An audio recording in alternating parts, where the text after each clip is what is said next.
be too deep. I think I'm dying here, man. Welcome to the 3B Video Deep Cut Podcast. Watch a few movies, take a few notes. It was fun. Aw, yeah, it's that time again for another bi-weekly podcast with your hosts, Rotten Roger DeMarco and... Come on out. I bought you something. This is Evil in Maine. It's just southwest of the cemetery. The Mackinac Burial Ground? The Micmac Burial Oh, Micmac, yeah, that's right. Why one The Mackinac? Packanack Burial Ground? Packanack. That's a whole different franchise right there. Micmac Burial Ground. Yes, indeed. What's just north of that Micmac Packanack Give a Dog a Bone Burial Ground? The Pet Sematary. Oh, yeah. It's time for another short Franchise, I guess. I get- Yeah. Three it is a is franchise, two yeah. movies and a reboot, not a franchise.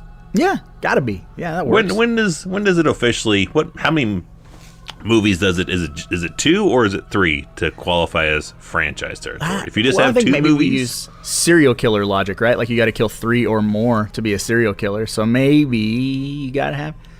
so until this remake, then would you not consider this a franchise? Actually, you know what? Yeah, it's a franchise. It was already a franchise. We already loved Pet Sematary. We could have just had 2 Pet Semataries and we would have been fine. But we got a reboot. So, yeah. I mean, if it's cool enough to get a reboot, it's obviously a franchise, right? I mean, I guess I don't know, right? What's the qualifier for that? That's what I'm asking you. What does make something a franchise? I wish I was an expert in the fact, but This might be the most untied together franchise that we've talked about, because part 2 has nothing to do with part 1, except it's in the same place. In passing. But We have a backstory involving one character who we don't see in this movie, but we hear from the next movie, and then a remake, which has similarities to this movie. I don't know. I've got time before we get to that movie to rewatch it. I've only watched it once when I bought it. I was actually thinking about throwing it on today. Really? Yeah. It's been like 3 years, I think. It was like 2019, I think. Yeah. It was the last convention we both went to where I was like, all right, I'll buy it from here because I've got spending money. And then I watched it, and then I haven't watched it since. I didn't hate it, but I Right. just haven't watched it since. Yeah, it's gotta been 3 fucking years plus, maybe. Yeah. Old world. Now we're in post-COVID new world. Yes. And if you've been following us for any length of time, you have probably heard that Evil and I, we do kind of put this, I think both of us maybe probably put this movie up on kind of a pedestal. It's kind of like a marker for a type of film for us. Like, not necessarily like a line drawing film, but like a bothersome film, I will say. I think if I recall correctly from when we live streamed discussed this film, it has a stain. Yes, To that's it. a perfect way to put it. And it stains your whole day, Your life. your mood, your life. You'll definitely not. It's not a good time, but it not. is a good time. But it's not. You'll definitely. I've noticed this. My youngest watched this movie solo, and she did the same exact shit. I am 100% sure I did at the same age when I saw it. Is you walk out the movie kind of depressed, and you'll immediately go and find your household pet that you still have, and you'll cling to it a little And bit cry. closer. Yeah.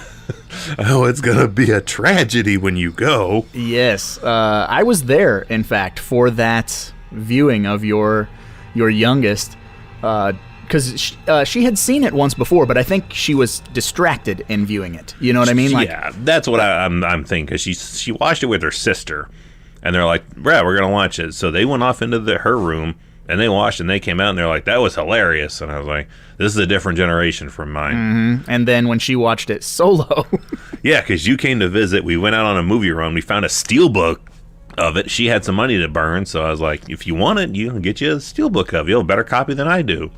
So she got it. And got home, and she's like, "I'm gonna throw it on and watch it." So she goes in the other room, and she's about Hour probably and 33 minutes later. I don't think she finished it. I think she got maybe halfway through that shit. Probably definitely up to church. Yeah. And she just came out, and she had that stained look on her face, like Pale well, as shit. yeah, and immediately went for one of the cat. I think it was Battle Cat, one of our 3 cats, and just clung to it a little closer. I'm like, okay, yeah, that's more in the ballpark of where you should have been the first time.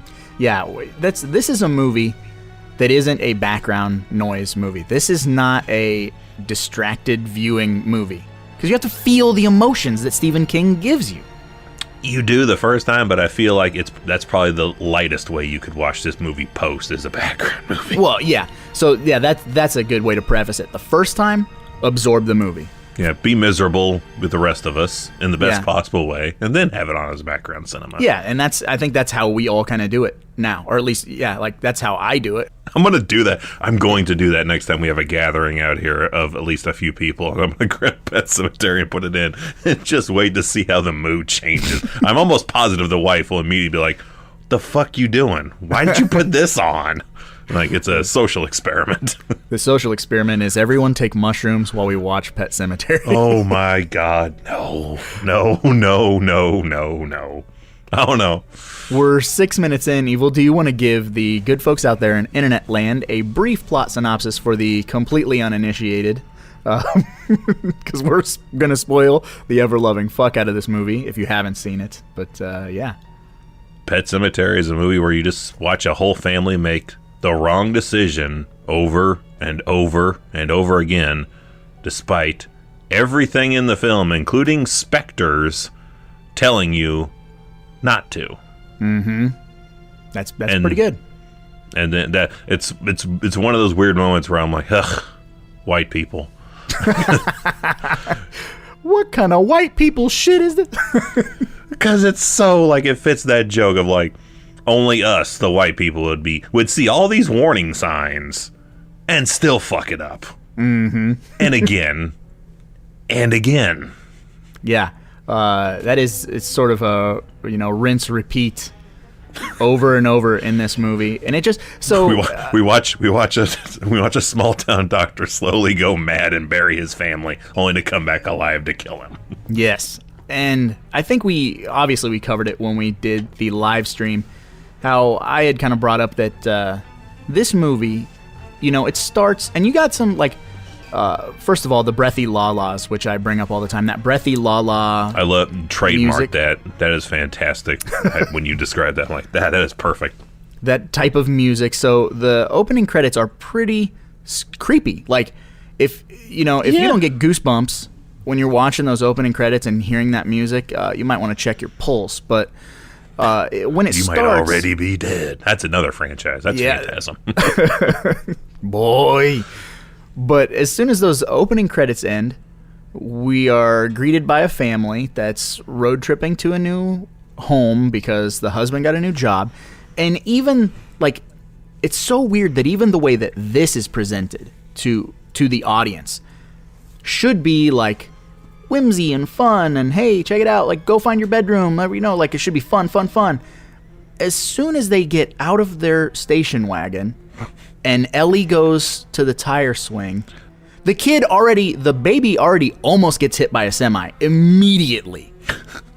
I have several questions. That's the first thing that comes to mind when I think of this movie, is we rented it, and that's the first thing that came to my mind is that tire swing.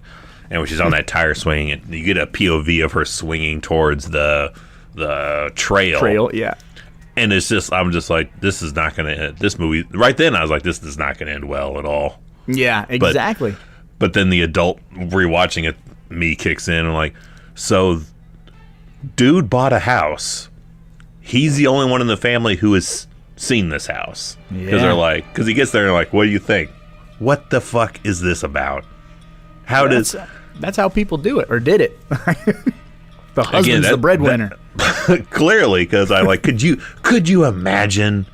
Just try to imagine if either of us were like tasked with, all right, we're gonna go and close the deal on this house, and our family has no idea until we're driving up.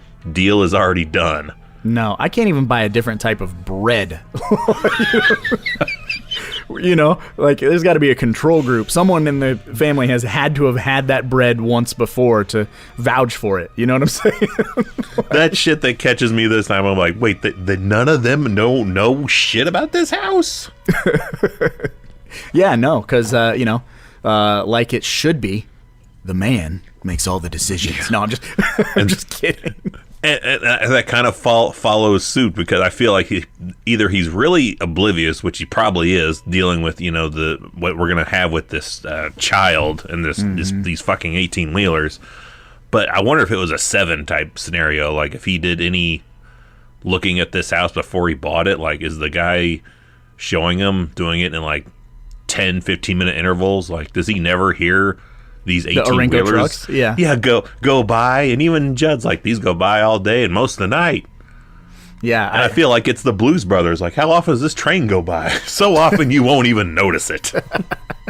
Yeah, I don't know, because I was gonna say maybe I almost went internet. I almost said maybe it was an online purchase. Not in 1988, sir. Yeah, can't do that. So I don't really know. Like, and here's how, like, I possibly... He's a doctor, so maybe he travels. Maybe it's something they do often. But and then I don't get that. Like, he's working as a doctor in a university, like not teaching, just a doctor in a university, as if that's the multi-center, the university / medical / tire center in town. Yeah, I don't know. Yeah, it's the Shopco of Ludlow, Maine. It's the equivalent of the hardware store and toy store. I don't know. That's actually, I've never thought about him being the doctor at a college. Like, maybe the college and the hospital share a parking lot. I don't know. How does that work? There you go. There's sure. Crack that case. That's maybe Ludlow, Maine is so small that's what it is. I don't know. I'd have to look at a topographical map of Ludlow, Maine, or something. So yeah, he's the doctor. The wife does not work at all. Yeah, not that we see anyway. We don't see or hear of her having a job at all. But they also, I don't know what the hell does she do all day that they also need this maid or housekeeper for a short time. Got that doctor money, baby. Doctor money.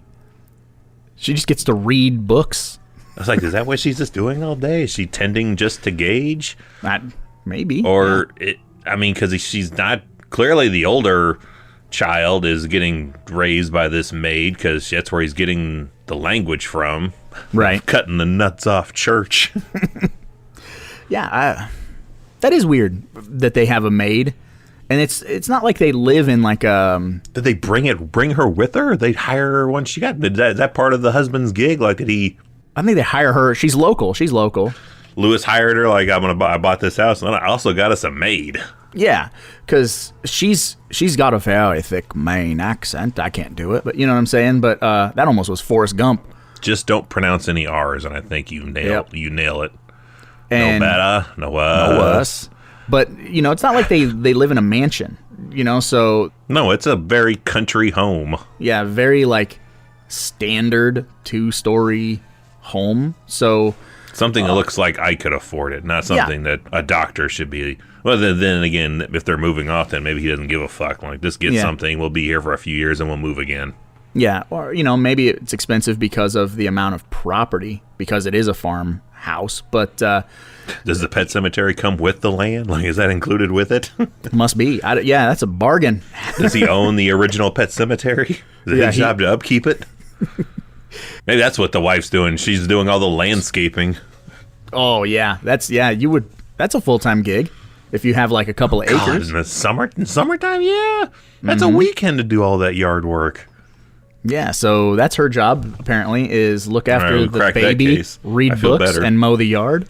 Training Gage to weed whack. Yes. Yeah, because what are them fucking kids doing? Lazy fuckers. Not much in this film at all. No. Yeah, so immediately, like I said, it has this weird heavy cloud of this is not going to be fun. It's almost a color like grading to the film too. Like some movies have that blue tinge to Muted. it, kind of like John Wick has that kind of blue color scheme to that first movie. Again, like a gray. Yeah, it's very muted. Yeah, like you can smell it. You just smell the Mildew. the stench of death. Yeah. And then, so Lewis goes to his job, his very first day on the job, might I add, which is... What a first day. Yeah, and a local college kid gets smoked by a vehicle, and he's... Immediately Quoted, from- he got hit by a truck. his fucking brains hanging out and everything. I'm like, it's over. No truck driver clear visual there at all. Just students that brought him in. So this truck hit him and keep on trucking. So, yeah, on a college campus, this truck was moving at 55 miles per hour. Like, And he's in like running gear, like running shorts. So like clearly just jogging on the road and then just smash. boy, totally Stephen King's got a thing for people just doing their thing on the side of a road or a railroad track. I think his doing name was Brower. Yeah. Picking blueberries in his short shorts. and just get fucking clobbered, which is a scary thing, you know. But Oh, he looks fantastic. He looks wrecked, and he's clearly like what are like it's kind of like the Tropic Thunder thing. Like all Put the him back guts in. and shit are hanging out. Like what is Lewis supposed to do? what am I looking at? Yeah, Yeah, put a baseball cap on him. You know, hold that shit in. Something. yeah, that'd have been great. He takes the hat off and puts it on. Like there, he's good as new. Yeah, that'll be do. $3,000. I mean, that's the medical field for you. But yeah, so Pascal gets killed, and this is like, I guess I've never tried to put this together, but like, so Pascal is killed and has nothing to do with the Micmac burial ground, the Pet Sematary, the property in which Lewis lives, but somehow, some way, Technically, also, Lewis doesn't do a fucking thing to try to save this guy. Not that there is anything to do anyway, but he pretty much just shows up dead, and Lewis is like, fuck. yeah, give him an IV, I guess. Call it. And, call it. So, no ties, no effort, no nothing. Yeah, it's not like he struggled and fought for this kid's life. But then somehow Pascal becomes this specter and becomes his, almost like his conscience. Like, hey, don't do this, don't do that. Like a spirit guide, I guess. Like, hey, make the right decisions. I've heard an interesting take, and I can't remember where I heard it, but it's somebody said it was the equivalent of Lewis has the angel and devil on his shoulder whispering to him, and the angel is Pascal, and the little devil on his shoulder is Judd. Yeah, that's pretty 'Cause good. Judd, who does know better Yeah, and absolutely. has experience in shit going south, still recommends that he take the other path. Mm-hmm. To where Pascal's telling him in visions that that line was not meant to be crossed. The ground is sour. Sour. And Even that like has a taste to it Yeah. when he says that. Like I don't know how that has a taste to it. I know but exactly what you're talking about. But it does. It has that taste to it when they say that. And, you know, everybody listening, unless you've never ever had a pet, which I highly fucking doubt, even if it was a fish, like everyone can kind of relate to like when you have a pet and like you absolutely care for a pet, and like when you're young, especially when you're young, you know, and that time comes and say they, you know, die tragic accident, and it's like you just never expect that to happen. So like that feeling of helplessness and everything, like The finality of it that you can't change. yeah. And then so Lewis, being, you know, the loving father that he is, literally is willing to do anything to spare his daughter, you know, the reality of death. And That's where this whole shit show. Although he does kind of go in unknowing. Judd very much knows exactly what's going to happen. Right. But Lewis is kind of like, okay, Judd, I'll follow you. Mm-hmm. Like, sure, it's going to come back to life.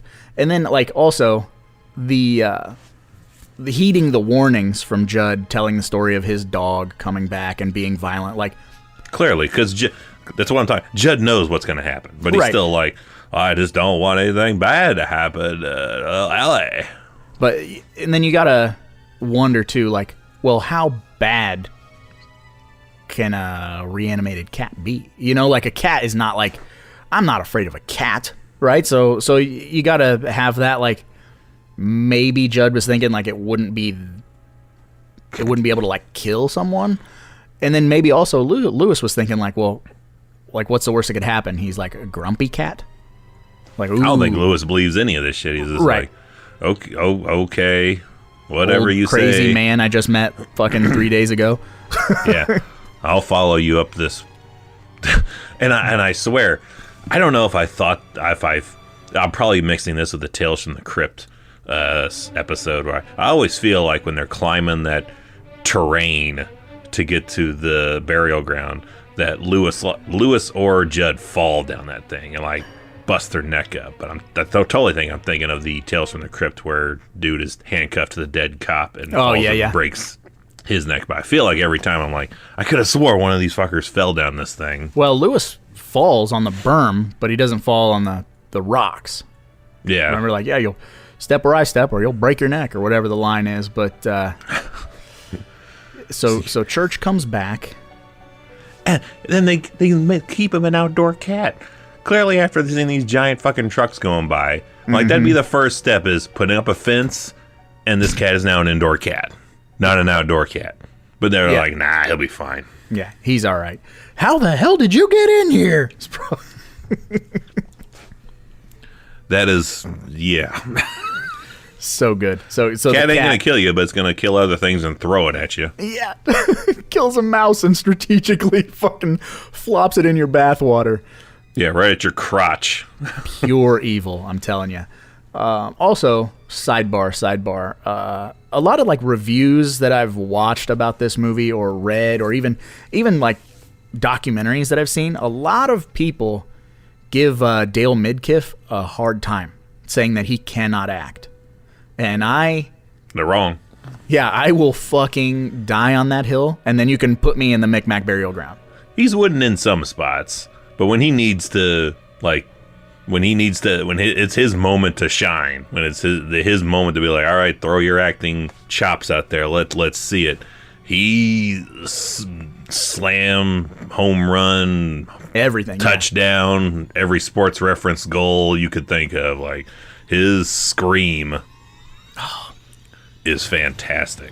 Horrible, but fantastic. Yeah. That whole sequence that's the best encompassing of what that exact moment of death, or that kind of news, when you know it's terminal kind of news, feels like. Of you immediately in your head are going to all the times and moments you're not going to have anymore. Yep.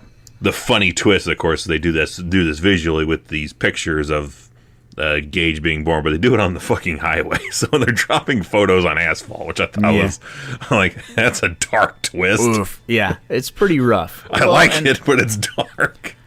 And I think also it really hits home. Like, as a kid, Gage's death never quite like affected me like as much as the rest of this film affects me. But no, the pets used to be the only thing that bothered us. Now we're old and sappy men and parents. So I think we all have this kind of like just buried in us, like we're the protector, and like what would happen? Like, how would we react if we were a fucking hair away from saving our kid? And I think that's the way I think it's described in the book. Like, he feels Gage's hair. He touches Gage's hair. And it's based off of like his true story of like his kid almost went into oncoming traffic and he grabbed him at the last minute. Mm-hmm. And yeah, it was like, so he decided to write a book where he didn't make it. What do you do then? And it's fucking heartbreaking. And I think after Gage's death, there's like a good 20-minute period in the movie that perfectly kind of sums up like how everyone reacts after a death, like a very close death. Like there's this, like, everyone is moving and doing things that they should be doing, cooking, cleaning, going through the motions. But it's so lifeless and sad, and it's autopilot stuff. It's so fucking hard to watch, dude. It's tough. It's a tough pill to swallow in that portion of the movie. And I also talked about in the live stream how this movie does turn a corner at some point where it becomes it's so heavy and hard and sad, and then at a certain point it becomes almost like Reanimator slapsticky for me anyway. But and I know where that moment is for me exactly. All right, where is it for you? It's when Lewis goes into Judd's house and it visually changes on him, and he's seeing Judd's like face appear out of places where he can't actually be because he's done already dead. That's where it's like, all right, this is gone into silly territory now. Mm-hmm. A little bit. We're getting Gage throwing his mom's body out of the attic. Yeah, 5-year-old kid throwing a full-grown woman out of an attic. Yeah, and then like when he jumps down, he's like clearly like a Cabbage Patch doll or whatever. Chucky. You know what I mean? Like a mannequin. Yeah. And that's exactly the turning point for me, which is it's bizarre how it just shifts like that. And it, like, as a kid, it scared me. Like, little kid Gage scared me. The things that were happening, the house changing, all of that stuff used to really, really freak me out. And then at a certain age, it just hit me that it's like, oh, this is what's tone? You know what I mean? Like, there was a Yeah. real, actual tonal shift that my stupid brain was able to pick up and go, whoa, this is like a completely different movie now. Like, now I'm not scared. I'm like, I'm on the tail end of the roller coaster. I'm just having some fun. I'm allowed to like giggle a little bit. You know, I don't have to feel so sad and like heavy anymore. Gage looks pretty good for being smoked by an 18-wheeler. Yeah, because we all know he's applesauce. Like, I don't want to be a shoe fucking... flew off, for God's sakes. I don't want to be gross, man, but like, we live in the Midwest, and I don't know where our listeners are from, but I have seen like a deer get hit by a fucking 18-wheeler. And okay, a deer is big. He should look like the chick in Devil's Rejects when she's got the mask on and she gets hit by the truck And outside Final of the Destination. Hotel. Yeah. Yeah, that's much more. He just has a little scar on the side of his head. Yeah, you're a water balloon filled with organs. So when you just literally fucking explode. And it's gross. And so yeah, he's in tip-top shape, man. I think maybe it just, grazed the top of his head because he was so short and it just fucking took him out. I don't know. I don't either. I know logistically it's because they couldn't do that much extensive makeup on a child. Plus, like, it's 88, 89. Like, they're having a hard enough time just selling the idea. I know it's even in that documentary, Unearthed and Untold.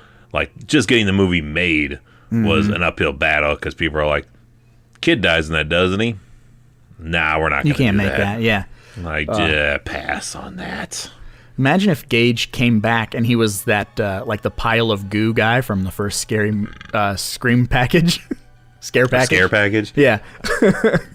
You went that way. I was thinking BioCop. Oh, yeah, exactly. Why am I alive? But that would be haunting. Imagine that. Let's rewrite the end of this movie. Gage is not going on a killing spree. Let's just say he just terrorizes his dad and just is saying that shit like just fucking obliterated, but just, why did you do this, Dad? Daddy. Dad. No, like fair. Wanting to play catch and his arm is just snapped off at the elbow. Gross. Someone needs to make that movie. That's fucking nasty. And also, like, yeah, I mean, you already brought it up how this is just a series of bad decision after bad decision after bad decision. There's some fucking gnarly stuff in this movie for me that sticks out, like Gage's funeral for one, and that's not even like, it's not horror, but it's heavy, is him getting into a fight with his father-in-law and bumping the coffin. Which, I mean, I get being pissed about the kid dying, but I really don't understand why the step-parents dislike him so much. Yeah, he's a doctor. He's a doctor. That's, other than a lawyer, that's the money shot you want for your child to marry. She doesn't even have to work. They have enough money they hired a maid. Enough money they bought a house she's never seen.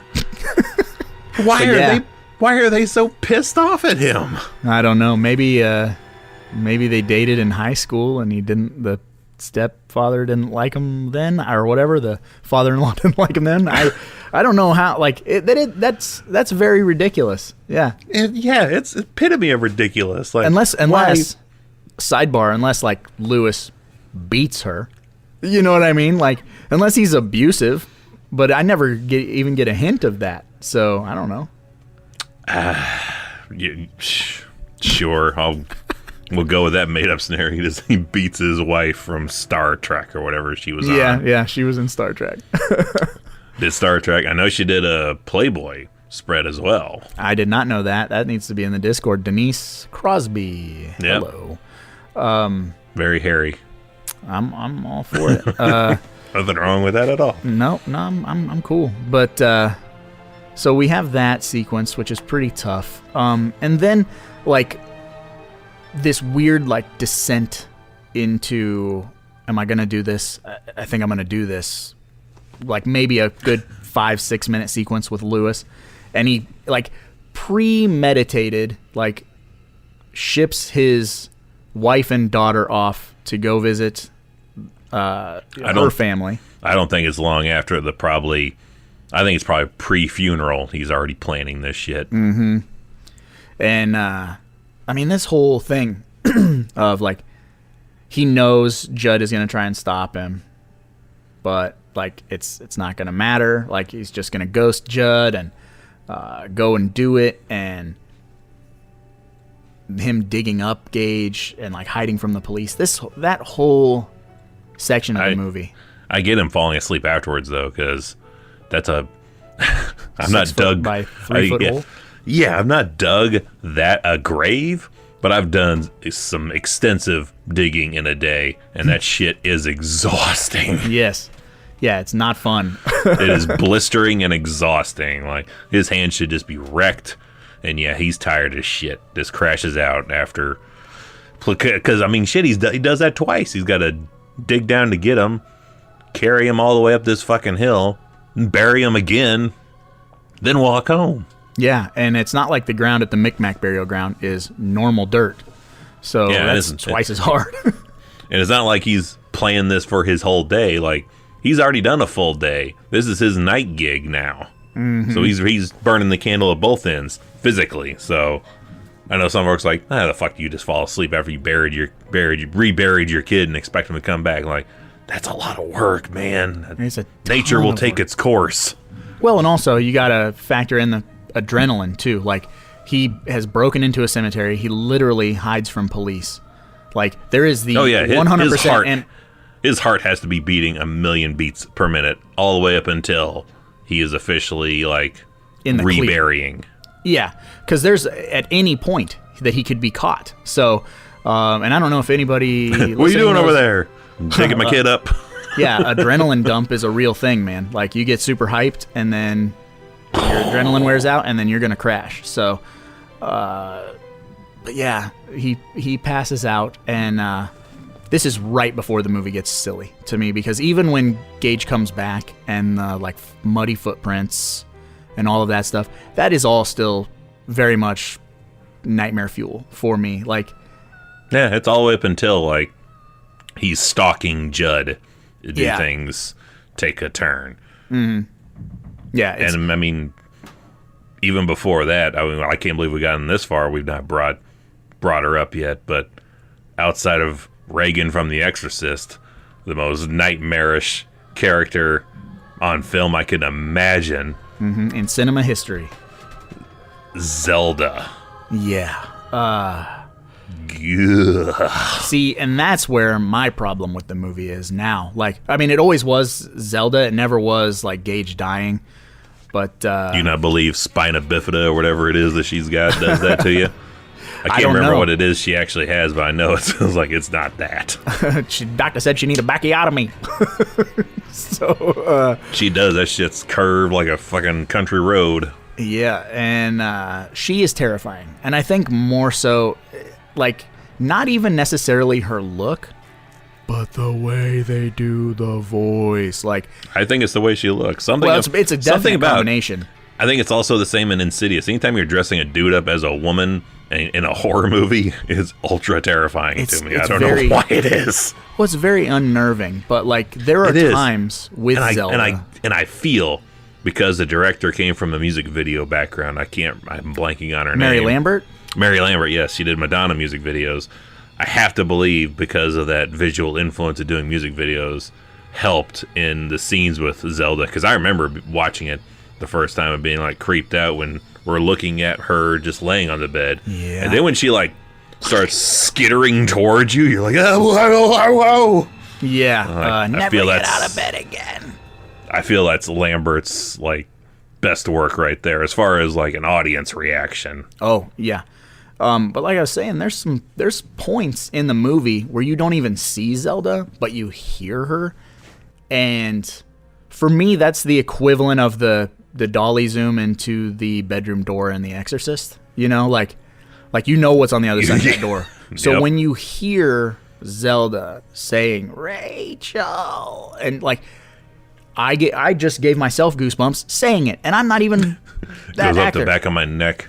Yes. So There's the ultimate face-off. I think I sent you a picture of that. Someone did Photoshop of Zelda and Reagan when she's turning her head around post-crucifix scene. You're like, it's the ultimate nightmare tag team. yeah, I want no part of that. Like, yeah, because you would ask, what would you rather have, like the sculpture of Zelda or a sculpture of Reagan in your movie collection? I'm like, I would burn my house down. I don't want either. You know, I want both, but I don't want either one. Because Yeah. both of them seem like they're going to kill me at any Yeah. moment. Like, I'm not going to be able to sleep knowing somewhere else in this house is that thing existing. I'd fuck with everyone. I would put that Zelda on the foot of their beds while they were asleep. Oh, there's the part there, and there's the part of it that makes me want to have it. Oh, you'd kill everyone. Everyone would die of heart attacks. They visit you. I'll just bury him in the grounds where it went sour. Bring Don't him worry. back. Don't worry, because the man's heart is stonier. That's true. I don't know what that means, but yeah. Maybe that means if you're a man and you get... No, I was going to say, does that mean if you're a man and you get buried in the Micmac burial ground, you come back and don't suck? But Judd's... I feel what he means when he says that. Because he's got some pretty good... Judd's like the unsung hero of the movie. Just let him talk about anything and I'd probably listen to it. But I feel what he's saying there is women can keep secrets, but maybe not necessarily too well to maybe among their friends or other females, or the burdens they carry. They're going to share some of that, either with friends or significant other at some point. But he's implying that men carry that stuff internally and carry those struggles, sometimes those problems they have, and never let it out. And sometimes keep those secrets and burdens to themselves because they don't feel they have anyone they could tell about it, or they don't want to tell about it. So while they're softer, we are stonier. Wow, that got real deep and like really kind of hit me in the feels today. That's pretty You don't know. good. I'm a wild card. You don't know where I'm coming from. That's pretty good, man. Wow. Yeah. I have to soak that in for a second. That's pretty fucking spot on, I think. Yeah. You should write a thesis. But I don't know who I'm going to write it to or why. I don't know. Put it in the What are you Discord. doing down there, babe? I'm writing a thesis to Pet Sematary. Why and for who? It's just shut up. For our 7 listeners. I'm stonier than you. You wouldn't understand. Yeah, you don't get it. Christ, Yeah, man. SAWFT soft. Yeah. So speaking of Judd's like stories and just letting him talk, we do get the really, really cool story of why am I blanking on his last name? Timmy. The zombie? Yeah, the zombie story, which is Again, shit that he's seen it go south. And that's where he lies. That's probably my favorite Judd line. He's like, Christ on his throne. No one's buried a person up there. Whoever All right, would. maybe we did bury one person up there. I am blanking on his name. Old Timmy Baderman. There it is, Baderman. It popped in my head. Timmy Zombaderman. But that's a fucking gnarly story, dude. That's like It is, and I never remember it until I'm like thinking of it. And I'm like, oh yeah, it is in that movie. Where did that come from? yeah, and so Timmy Baderman dies in war. His body's shipped back. His dad is sad, so his dad steals the body, buries it at the Micmac burial ground, and it comes back, and he's like trying to just live with this corpse in the town. Yeah, like you do. And the corpse is walking around, eating little kids' legs and shit. Like, I mean, it's a whole different ball of wax. Like, Judd's like, I bet a cat wouldn't be this bad. yeah, right. Like, and so they have to burn the house down with the whole family in it. They kill everybody. Burning down the house. But my favorite part of that whole shit is because it's a flashback. So they don't show the guy who's playing Judd's face, but it's still very much Judd's voice. Old man, whole place is on fire. You gotta get out, Bill, or whatever. And it's like clearly old ass Fred Gwynne's voice Going out of a 9-year-old. Yeah, like in Insidious, The Last Key, when Lin Shaye is supposed to be young, but they just voiced over her with real Lin Shaye, all fucking liquor throat and cigarette throated out. You know, I liked that movie, and I don't have a clue what you're talking about. You don't? I own it, watched it. I don't remember any of that. Yeah, that's the girl, like, it's supposed to be Lin Shaye, but they just dubbed over her with Lin Shaye's real voice, so you'd have the connection. Like, oh yeah, that's clearly her. But she sounds so old. I mean, I love The Last Key. That's a good one. I liked it too, but I literally, like, I'm trying to think. You better go upstairs and watch it. I'll get back to it when we get to the Insidious retrospective series. Yes. Oh my God. So But we ain't there yet. We're still in Maine, contractually obligated to film here because Stephen King likes promoting his hometown and promoting businesses through Maine. So that's why he was one of the fans of this movie, as opposed to like The Shining, where he didn't get along at all with the director of that movie. And I'm pretty sure that Lambert got the gig because she knew it was someone in the Ramones, because they were hell-bent on wanting the Ramones a part of the movie on the soundtrack. And she was like, oh, I know them. yeah, I think I remember something about that. Perhaps that was in the documentary or something. Probably. Or we read it somewhere or something. Really good documentary. Just covering the first movie, if you've not seen it. Unearthed and Untold, the Path to Pet Sematary. I think it's streaming on one of the services. Can't remember if it's Screambox. It might be on YouTube by this point. Who knows? But that I don't know. It goes into such detail, so much so where we spend a lot of time with art department, like talking about like aging dirt and like, I mean, all kinds of like super in-depth stuff. The design of the sign, Pet Sematary, how Lewis's character like got some degree of burns on his face walking past the burning house. I remember that being a thing. How they had like 3 or 4 different cats for a church that all did different things. Yeah, like, and the little girl Ellie is actually twins, so that's how they got around like the 4 or 6 hour rule of having kids on set, is like just swap them out for the other one, and then we got a full day with the kid. That's why they had to kill Miko Hughes, because he didn't have a twin. No twin. And it's funny because it's not like Ellie has a shit ton of things to do in the movie. Like, she's got some, but not enough that I would think warrant, like, oh, good thing we got 2 of them. We can run them in shifts. Right, yeah. Get the, assistant director shooting the B-roll while we're shooting the primary stuff. But, and then, so Judd gets iced, which is a pretty creepy sequence when Judd dies. I think. Anytime an Achilles tendon is cut is definitely hard to watch. Yeah, and that so again, like this is before the tonal shift. Like, it's still fairly creepy when Judd is playing essentially, teetering. a hide and seek with Gage, and when I think it's when Denise Crosby comes home, because like that's where we're full blown. Like, what are we doing here? Where are we going? Off the rocker type of movie. Yeah.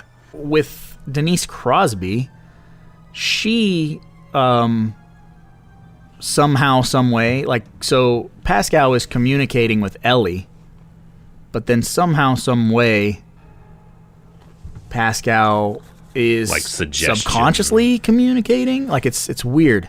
I feel like it's the power of suggestion. It very much feels like the kid in Stir of Echoes at this point. Like, I get very Stir of Echoes vibe. Like, the kid is seeing dreams of things that are pretty much happening outside of where she's at.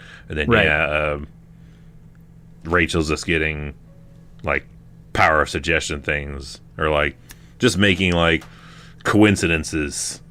Or things happen that seem like it'd be coincidence. Like, I'm just thinking of trying to find the rental car. Yeah. He's like, I need to go home. What about this rental car that's got the dent in it? Yeah. Which is weird because he's essentially sending her to her death. I don't know what his original, like, if you would think he'd just be trying to find ways to fucking stop her. Like, cancel the flight. Give her more flat tires. Maybe he thought if she got there fast enough, she could. See, that's weird because Gage is already back. So I don't know what. That doesn't make any sense. You're right. He is essentially sending her specifically to her own death. And he's supposed to be the harbinger, like hey, don't do this. Yeah, I don't. That's the only spot where I'm like, what was his end game for her with getting? I don't know. I really don't know. And then we have Gage killing Ma, and then we have the final descent into madness for Lewis is he takes out the cat in the best. The best line in the movie. I was going to say, we can't not say the line. Say the line. I don't know how he concocts this sedative, this formula, this potion to re-kill these things. Because I feel some Return of the Living Dead kind of shit going on. Like, how do you kill something that's already dead? But he finds this potion essentially that does it, injects it into the steak, feeds it to the cat, and that's, I think, his snap moment of, there you go. Eat up the steak. Play dead. Be dead. Lie down. Play dead. Be dead. So fucking good. That's his official snapping point. And so, also, with that scene, I don't know what it is about it. Because we're here and we're fucking laughing about that line and having a good time with it. But, like, the outside, the gravel in the driveway, the color grading, like the sound of the gravel. I don't know what it is about that scene that is so fucking captivating to me. Like you're saying, like this is fucking final descent into madness. I think maybe it is the acting. Yeah, fucking pops it over like, for me. His mind is there. Like the line is funny, but still, it's got that stain to it. That original stain is still there. The stench is still there. It's so fucking good. And then that's probably where people are like, he's a shit actor, because it is really out there. But I mean, at the same time, you get it though. Like he's stressed. We've all been there where, like, if we could have looked back at our own selves reacting in certain situations, we'd probably be like, it's a bit much there. Yeah. We went a little too Lewis Creed on that. Got to dial that back a little bit. What's wrong with me? I need a nap.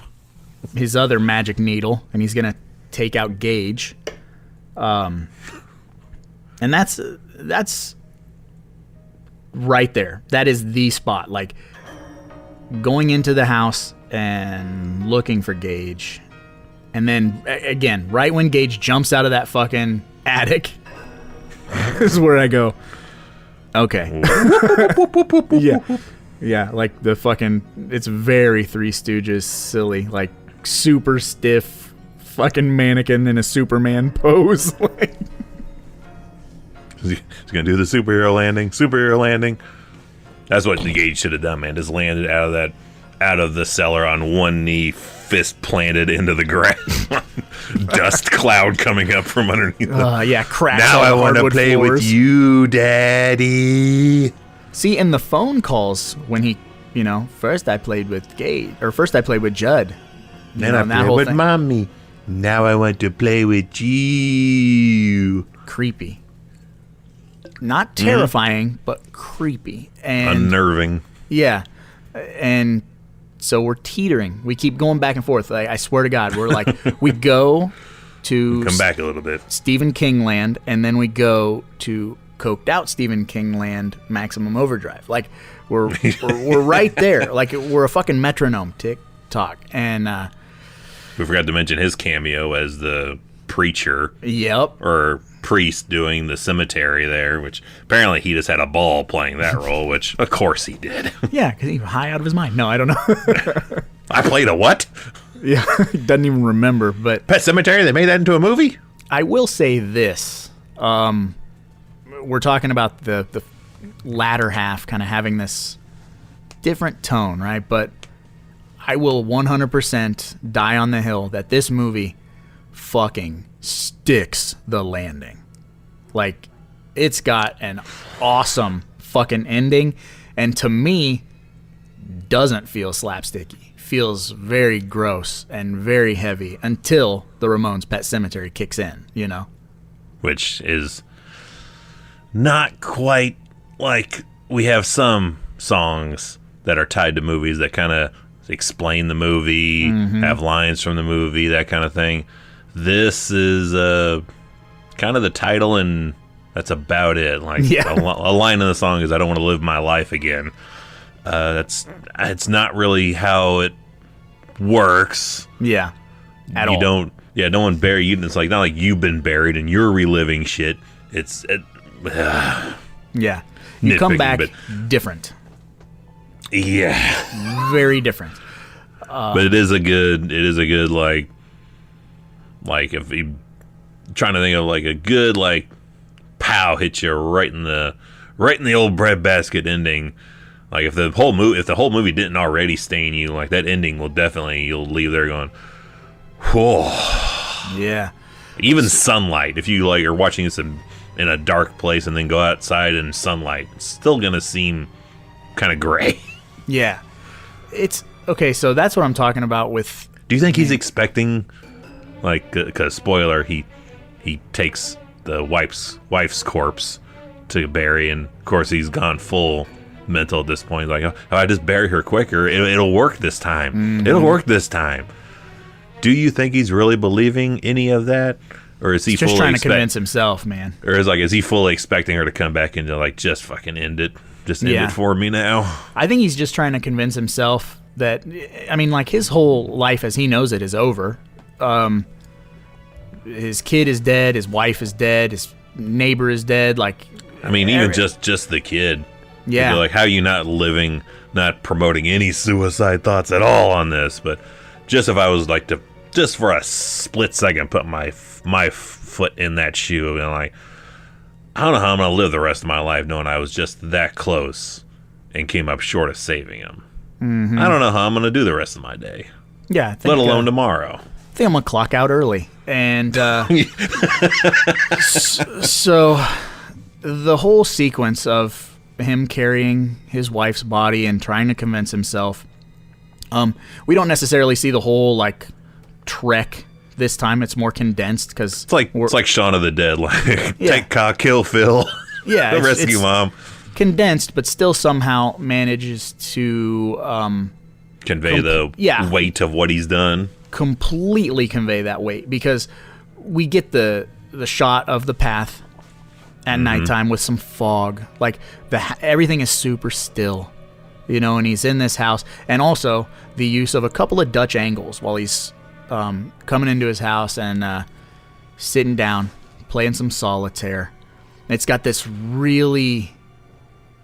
It's somber. It's somber, but there's like... He's just waiting, just killing time.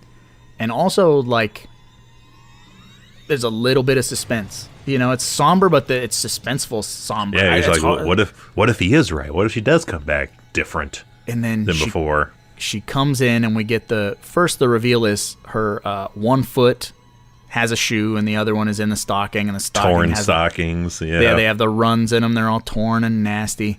And that's then, your first indication, like, it didn't work. Nope. The reveal of her face. Oozy. Yeah, especially when it starts like foaming and oozing out of that eye. Hands down, probably top 10 greatest things I've ever seen in horror history. Like, I love that reveal. I am still bothered by that reveal. It's just like a total culmination of how much like dread this movie has. Is all right there in that, like him giving her a hug and kissing her. Do you remember the bit, like the storyboard of the alternate ending that I think Mary Lambert wanted to do? So see, you and I watched that documentary together, and I've watched it one other time. I know there's an alternate, but I cannot remember it for the life of me. I don't believe it was shot, but I remember seeing the storyboards on the dock, and it was the forgotten child, Ellie, that everyone seems to forget about, who's still with the step-parents, which everyone's was like, oh shit, yeah, we do have another child. Calls the house, and it's zombie Rachel answering it, and it's like a slow like zoom in on her face, creeping into a smile, saying, we're going to be a family again. Oof. Yeah, that's good. See, and we'll get to it in 4 weeks when we cover the remake, because there's some stuff that's really good about that, and especially some deleted scenes and the alternate ending. But man, it's that's been really good. It's been a long time since I watched it, so it'll be relatively like new-ish to me rewatching it, because I remember it, but I don't. Right, got like flashes dumb waiter. of it. I remember the dumb waiter. Yeah. At that restaurant scene, no. Just the dumb waiter for me. Yeah, no. That's what I mean. There was a dumb waiter at the restaurant. No. Yeah, dumb waiter. And the dude from Terminator Genesis, John Connor. I don't like that guy. I hate his face. I don't. But... Yeah, that Lewis Creed, I'm not really a fan of. That guy seemed at least in my mind's eye, looking back, a lot more like should have gotten the critique that this Lewis Creed got. Mm-hmm. For sure. Mid-kiff all day. Mid-kiff for the reboot. Fucking A. He's the man, dude. I don't even care. But bottom line is, this movie I saw when I was like 6 years old. Bothered me to the core. It's too young. I'm fucking 38 at the time of recording this. I still watch this movie like once a year to go, yeah, that was enough. You know, like it's still don't like it. Yeah, but in the best way, I don't like it. It's not Halloween Ends don't like it. It's the other I don't like it. Yeah, I no, like it. I don't like it. I love it, but man, it hits all kinds of weird feels for me, and it's like. That's the best way I could describe it. Is it stains. It never makes me happy that I watched it. So it's like a Tupperware bowl of spaghetti, and like it's always going to have that orange color to it for the rest of your life. Yeah, and you'll never forget that bowl of spaghetti. Every time you're eating cereal out of it, I'm like, I can still taste the spaghetti. Yeah, fucking spaghetti never goes away. But so I will sing the praises of this movie. Until the day I die and they bury me in the Micmac burial ground and bring me back, I'll still talk about it. But, I mean, I'm pretty sure you feel the same way. I'm in the same boat with you. I mean, we share, I think, the exact same opinion of this film, but we gotta hear what some folks think on the other side of the Pet Sematary that don't like this movie at all. We gotta hear a little bit of those 1-star reviews.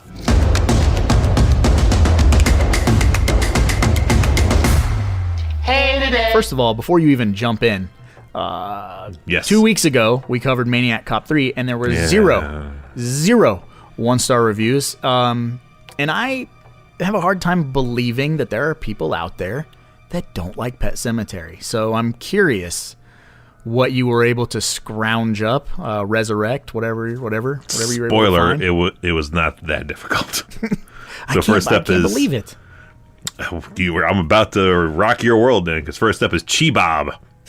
On October 23rd, 2017, 1 star, the Micmacs had their own grassy knoll from which nothing good ever came. A penny for the actors. A penny for the production values. Okay, a half penny for production values. Since my own basement is spookier than the pet boneyard and the in-studio effects we experience while Doc is trudging to the Micmac circle to repeat his mistakes over and over. He's got a point on that last bit. Yeah, a little bit, but... While I'm set against the man, King, in parentheses, King... Did Remix write this?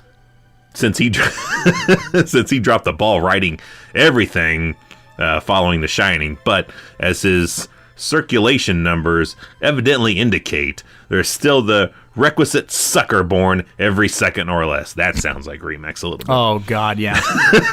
And let's all remember, whilst talking of suckers, even though an entire nation's eyeballs saw Zapruder's film clearly showing back and to the left, back and to the left, we still tend to collectively sneer at anyone who mentions the grassy knoll. What does this have to do with anything? I don't know. It's that time of year again, so I thought I'd throw in a few back and to the left for everyone who cheerfully forgot. He just wants to remind us about the Zapruder film for I don't know what the fuck's sake. That has nothing to do with the fucking movie at all. We're going to put JFK in the Micmac burial ground?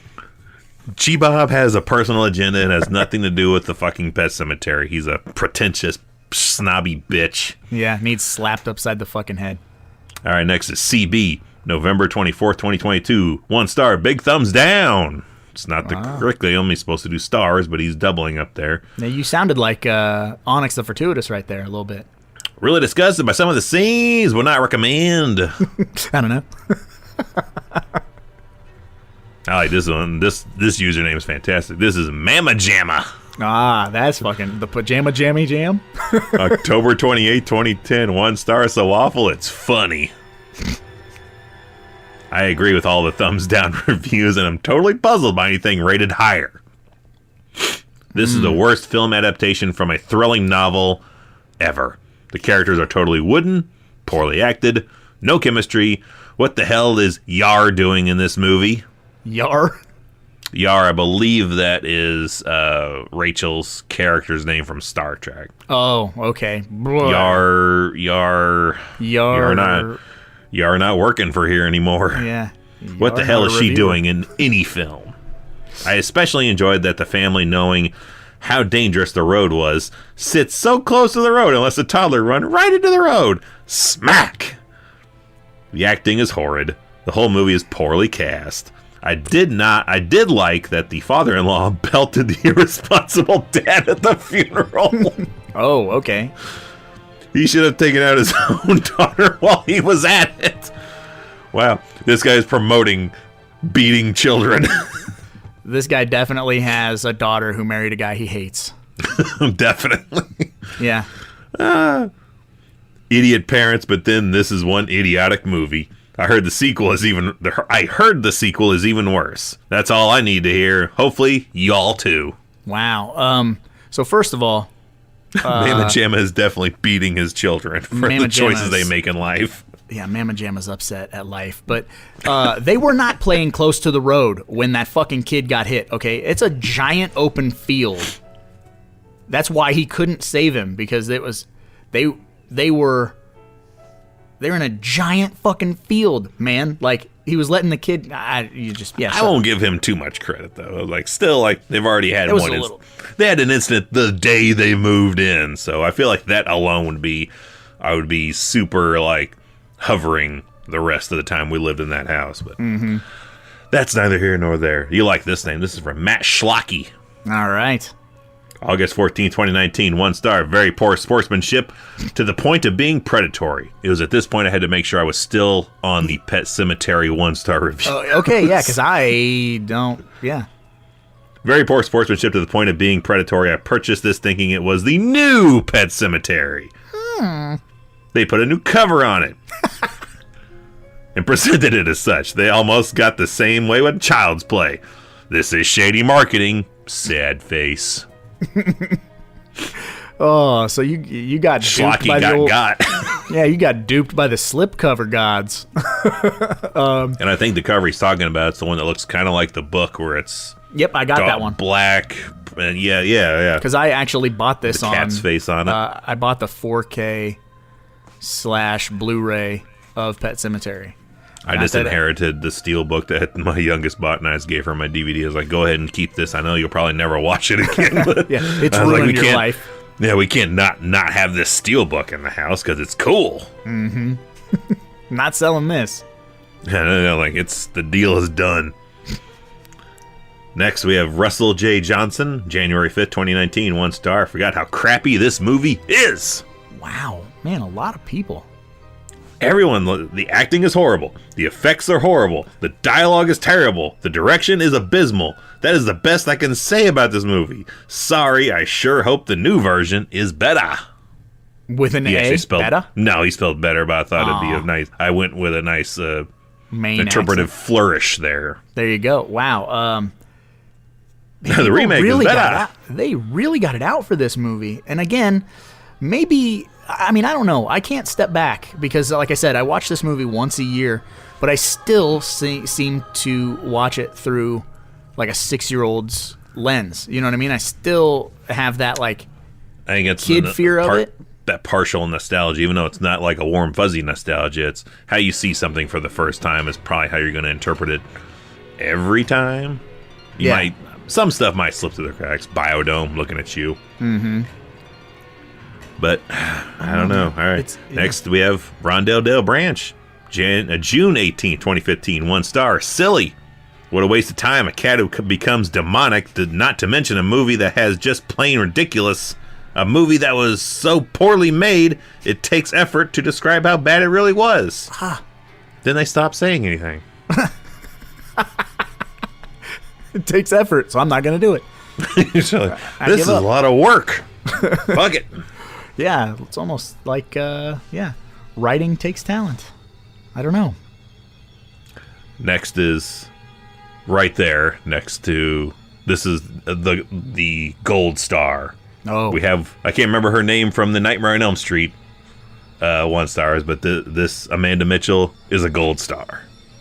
April 6, 2019. 1 star. Hate paying for movies. Don't know why I have to pay $3.99 for such an old movie.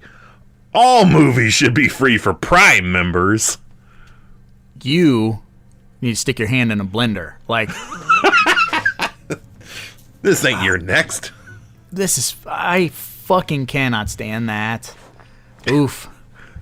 $3.99? Get fucked.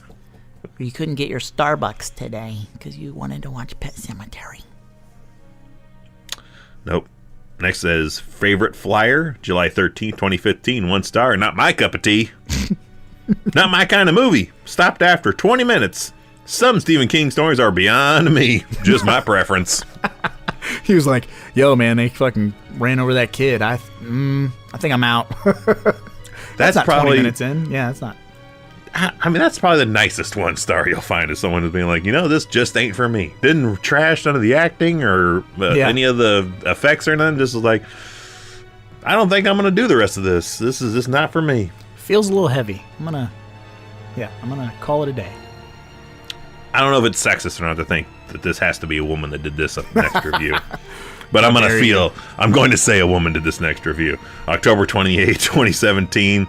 This is from Fascinating with an exclamation point. LMAO. WTF did I just watch? 1 star for Cute Kitty and Kid. Yeah. That's a 15-year-old kid right there. 15-year-old girl. Maybe my oldest did that. It might be her review. Yeah, or my oldest. Who knows? I don't know. I like this username too. This is from O's Nana. I feel like we've had this reviewer before.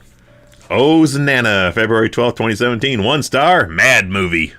Mad movie? Mad movie. That's all. Oh, that's all. I thought that was the title. it. I was like, okay, let's. No, the title is 1 star. Oh. Well, 1 star. Mad movie. consider me intrigued, O's Nana. I want to know what's going on. Oh, next we have DMH, September 12th, 2015. 1 star. Watch The Shining instead. One of his weakest. Not scary, just stupid. Dang. Then we got JP, spelled Jae space PEA. JP. June 8, 2015. 1 star. Not a scary movie in this day and age. I mean, yeah, I guess. Turn the news on. I spec. James H. Main, July 31st, 2015. 1 star. We didn't like it. We didn't like it. Kim Brown, September 8, 2015. 1 star. I didn't order this. There it is. Yep. The definitive 1-star review. That's the darkest. I didn't order this. You mentioned not buying Pet Sematary. Okay, so normally and I still say, watching it. Normally I say, just be thankful if a movie you didn't order shows up to your doorstep because This it's one's yours. This one's the what the fuck did you do to deserve this? You call the police if Pet Sematary shows up and you didn't. You called is down the threatening thunder. you. Now you got it. Hey, that's a Tombstone reference, right? Yeah, because someone is plotting to kill you if you get a fucking copy of Pet Sematary without asking for it. Something bad is going to happen to you. Yeah, it's an omen. It's a bad omen. It's not the omen, but a bad omen. Yeah, well, the omen is also a bad omen, so... And to round out the 1 stars, because we clearly had way more than I expected for this movie as opposed to Maniac Cop 3. To end it up, it's Rick Tess, April 30th, 2018. 1 star. Not quite as bad as the Lawnmower Man travesties. Hashtag Dumb Jeff Fahey for life. Not quite as bad as Dreamcatcher. Not quite as bad as The Running Man. That's a bridge too far for me. Yeah. That's it. Those are the best things I could say about this adaptation. That's all I've got. Wow. Okay, so my wife loves Dreamcatcher. I hate that movie. We own Dreamcatcher, never watched it, but anyone disparaging The Running Man Gets kicked in the face. will get mailed a copy of Pet Sematary Yeah. that he didn't order. Yeah, you're in trouble, buddy. We're going to use Remix to trace your IP address, but, well, now that we're done with the internet's hate, the Amazon 1-star reviews, Evil, what does that mean? Put on your tights, tie your boots, chug that bottle of water. Only halfway because you got to spit it back out in a couple minutes. It's time to play the game. It's time to play the game. Time to play the game.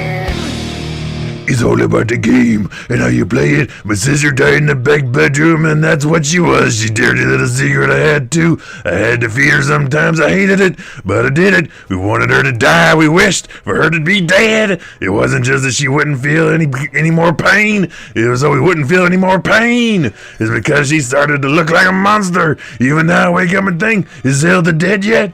Is she? Yes, she is. Oh, good God, that was awesome. Oh, my Lord. Wow. Lemmy as Yeah. Zelda Rubinstein. What if Lemmy did the Pet Sematary theme song? I don't want to be buried in a pet cemetery. You'll just come back again. And who's gonna play it? Good God. That's right. It is time to play the game. And if you're new here, welcome. But you're probably scratching your head asking yourself, what is the game? Well, the game is a deep cut in and of itself where you gotta pick a prop from the movie that we're covering. And since we're covering Pet Sematary, I don't really know any low-hanging fruit props for this movie, but don't pick something stupid and low-hanging fruit. Pick something... I would say the scalpel is the only thing that comes to mind. Or maybe the shovel or Gage's casket. Maybe the Pet Sematary sign itself. I don't know, but don't pick something fucking lame. Pick something cool and out there because, like Evil loves to say, you gotta go deep or... Get taken to the vet to get your nuts cut off. get the nuts clipped, baby. That's just par for the course, I guess.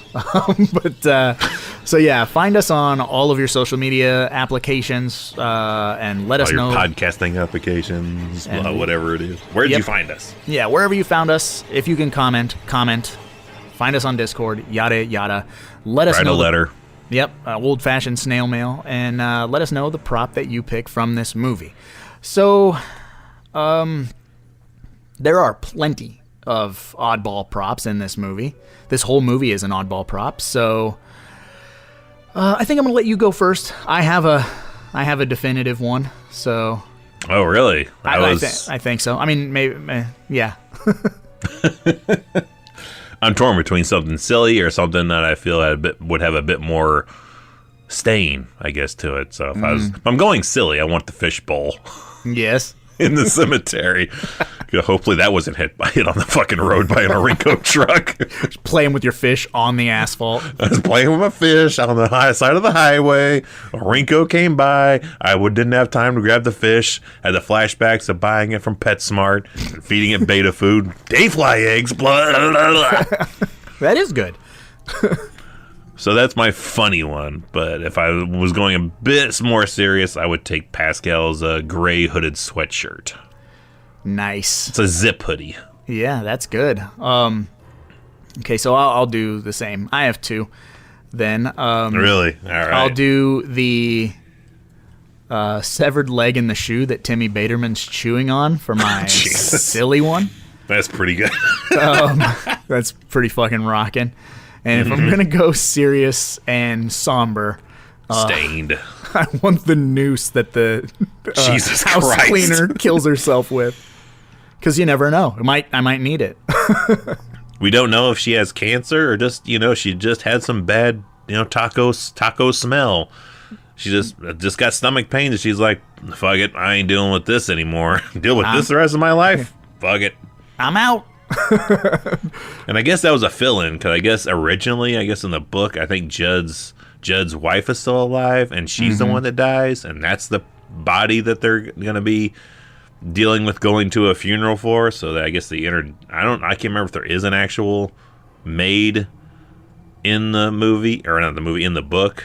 It's also definitely don't recall. Not taken to this extent. That's the next one we need to actually read and maybe do a review over. We did it for a live stream for Stand By Me. We both read The Body.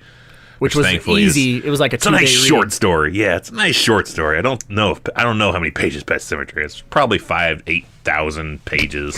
I think it's like a 500-page book. I mean, I could probably do that. I could probably do that in 3-4 days if I had some silence, but we don't. So it's going to take 3 to 4 months. Yeah, it's going to take a year. But yeah, I thought like the noose. I feel like it's dark. You definitely went stained dark. Yeah, it's pretty heavy. Yeah, because I feel like both of our props kind of depict the way this movie is. Like there is a silly side, but there's also a very heavy reminder of death in this movie, like a real reminder, not a silly severed leg. Like that's why we need the other half of silliness. It's like, death ain't fun. Yeah, you have to kind of decompress a little bit, and I think you need a release. Yeah. So for me, it's a fishbowl. For you, it's a severed limb. Yeah, a very cartoony severed limb with a running shoe on it. Should speak its own volumes when a severed limb is less dark than a noose, just a rope. A rope is more ominous in this film than a severed human limb.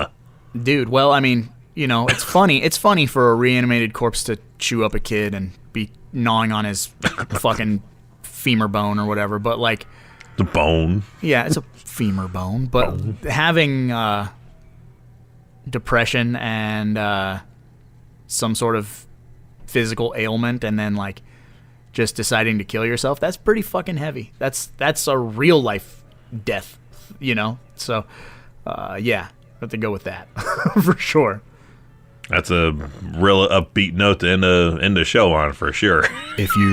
If you need the suicide hotline, the number. I'm just kidding.